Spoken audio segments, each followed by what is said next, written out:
And so you might think, well, then what's happening is you close that box up and then the tomatoes are absorbing ethylene gas, but that is not actually what is happening. Guten Gardening, everybody. You know, a couple of years ago, I was eating breakfast and someone said to me as I put the ketchup all over some of my hash browns, "Are you a fellow lycopene lover?"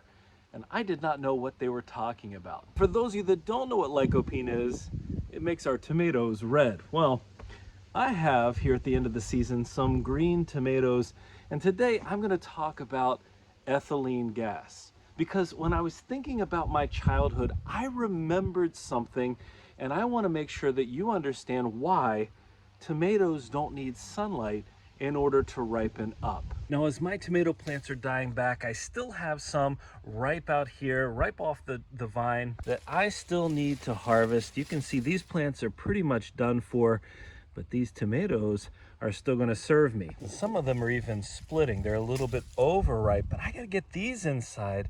But here's the thing. I'm expecting some really cold weather, some heavy frost in the next couple of days. Check out those little ladybugs hanging out right here. I hate to disturb them, but these are not going to in any way, shape, or form have time to ripen outside before those heavy frosts. So I need to get them picked. But here's the thing, I've got all these green tomatoes now, and I'm sure many of you know what you already do with tomatoes to allow them to ripen. Back in my childhood, I remember tomatoes being placed on the windowsill so that it could get indirect sunlight, because I think the belief at the time was you needed sunlight to allow your tomatoes to ripen. So you set them in a place where sun comes in and they finish ripening off. But that's not the reality of tomatoes, because we're at a point now in these tomatoes' lives where they've reached what I would call the mature green stage.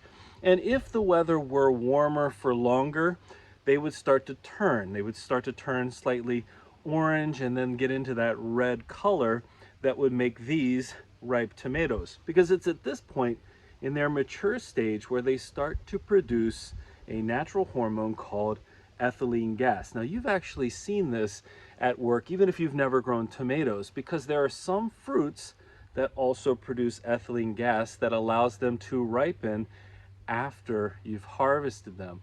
And a couple that I can think of up off the top of my head are apples and certainly bananas. And the thing with bananas that's interesting and is also true of tomatoes. If I were to eat this right now, and I do love a good fried green tomato, but this would have a sour taste to it. It wouldn't be that nice sweet flavor that I think of when I think of most ripe tomatoes. Well, similarly, bananas, if you eat them before they have turned from green to that yellow to then the spotted black on the skin, yellowish black color, well, you're going to find that they are not nearly as sweet. Over time, with that production of ethylene gas, which triggers the cells inside to continue that ripening process, you see a change in flavor with your bananas. They get sweeter and sweeter, almost to a point where they're too sweet for me. Well, similarly, our tomatoes produce that natural hormone, that ethylene gas, that tells it it's time to start going away from all of the chlorophyll that's in here as a part of the photosynthesis is keeping it green, and transition over to creating the lycopene, which is what causes these to then turn red in the case of these particular tomatoes. That ethylene gas triggers the cells, and as a reaction to that, it's something that's created internally. As a reaction to that, they change color. But the thing is, sunlight is not a part of that process. The photosynthesis process helps to build healthy plants, keeps them growing, starts the development of the fruit.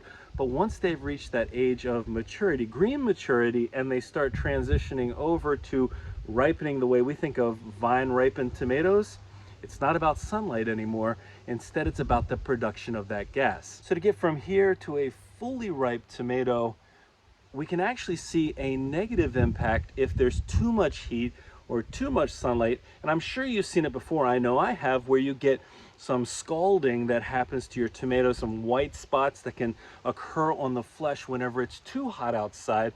So that's why a lot of times when we're harvesting tomatoes, it's not at that hottest point. It's actually at a time when the temperatures are outside are just nice and warm, but not too hot. And then interestingly enough, if it's too cold outside, you can see a stalling on the ripening as well, which again is why whenever it's this time of year, temperatures are falling, we're not going to see much improvement or much ripening out here, and certainly not in Zone 5, Wisconsin, where we're going to have really cold temperatures this winter. So to me, it's kind of interesting. Well, you can see my kale is still doing just fine out here, even in this colder weather. So when we think about when stores typically harvest their tomatoes, oftentimes it's before they have fully ripened, because then, you know, over time, as they're shipping, as it takes some time to get these tomatoes to you or to the store, they're going to want to not have them overripe by the time they get there. And instead, based on the research I've been doing over the last couple of weeks, as I've been thinking more about this video, stores actually control that ethylene gas and how it gets to the tomatoes in terms of when it's shipped, when it's in storage, etc. And so they have ways of introducing ethylene gas to the tomatoes. And here's what's interesting, because I'm sure a lot of you know the trick to make your tomatoes ripen that doesn't involve sunlight at all. Most of the people will tell you that what you do is you take your tomatoes, put it into a cardboard box and close the box. And if you want them to ripen up even faster, what do? You put a banana in there with the tomatoes, because that's a producer of ethylene gas.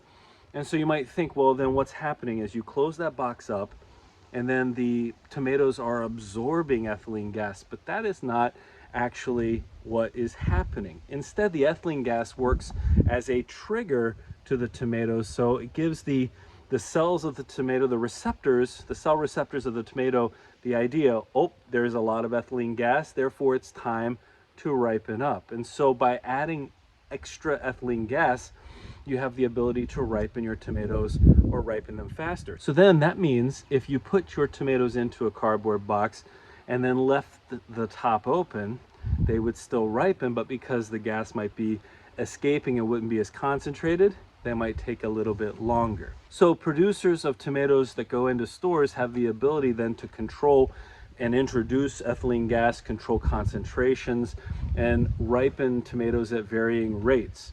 That's pretty interesting to me. Again, this is all from the research I've done recently, and so I've been learning so much about this process, and it makes sense. When you go to the store, you buy a tomato, most of the time, what's it taste like?